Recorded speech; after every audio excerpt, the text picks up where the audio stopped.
আমি চেষ্টা কৰিম যাতে সন্দেহযুক্ত মিয়া মুছলমানৰ ভোট আমি কাটিব পাৰোঁ। আমি আমাৰ গোটেই BLA সকলক নিৰ্দেশ দিছোঁ, যদি সন্দেহযুক্ত মানুহৰ নাম দেখে আপোনালোকে কমপ্লেইন দিব। কংগ্ৰেছ দলৰো স্বাধীনতা আছে, কংগ্ৰেছ দলেও কমপ্লেইন দিব পাৰে।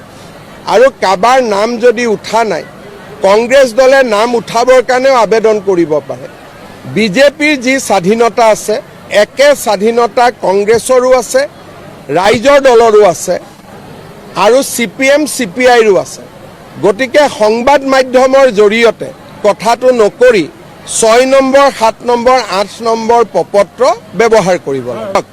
শপত লোৱাৰ কি দৰকাৰ আছে? মই দেখোন নিজে কৈ আছোঁ যে মই গোটেই অসমৰ বিধায়ক BLA 1 BLA 2 সকলোকে নিৰ্দেশ দিছোঁ যে যিমান পাৰে সন্দেহযুক্ত মানুহ যদি কোনোবা আছে অভিযোগ দিয়ক। ইয়াত শপত খাব কি আছে?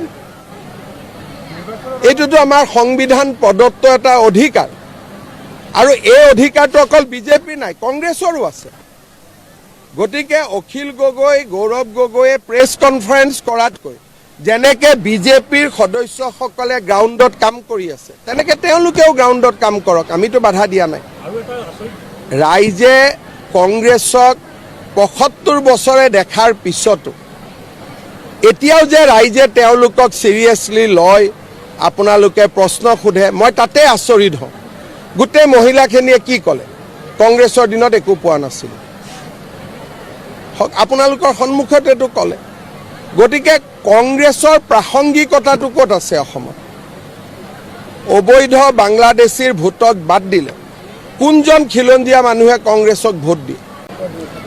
আমি চেষ্টা কৰিম যাতে সন্দেহযুক্ত মিয়া মুছলমানৰ ভোট আমি কাটিব পাৰোঁ।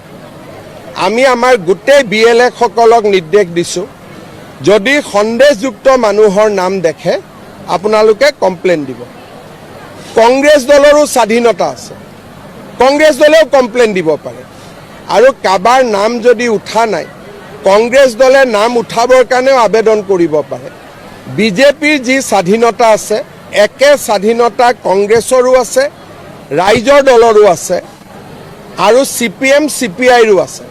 গতিকে সংবাদ মাধ্যমৰ জৰিয়তে কথাটো নকৰি 6 নম্বৰ 7 নম্বৰ 8 নম্বৰ প্ৰপত্ৰ ব্যৱহাৰ কৰিব লাগে। শপত লোৱাৰ কি দৰকাৰ আছে? মই দেখোন নিজে কৈ আছোঁ যে মই গোটেই অসমৰ বিধায়ক BLA 1 BLA 2 সকলোকে নিৰ্দেশ দিছোঁ যে যিমান পাৰে সন্দেহযুক্ত মানুহ যদি কোনোবা আছে অভিযোগ দিয়ক। ইয়াত শপত খাব কি আছে? এইটোতো আমাৰ সংবিধান প্ৰদত্ত এটা অধিকাৰ আৰু এই অধিকাৰটো অকল বিজেপিৰ নাই, কংগ্ৰেছৰো আছে। গতিকে অখিল গগৈ, গৌৰৱ গগৈয়ে প্ৰেছ কনফাৰেন্স কৰাতকৈ যেনেকে বিজেপিৰ সদস্যসকলে গ্ৰাউণ্ডত কাম কৰি আছে, তেনেকে তেওঁলোকেও গ্ৰাউণ্ডত কাম কৰক, আমিতো বাধা দিয়া নাই।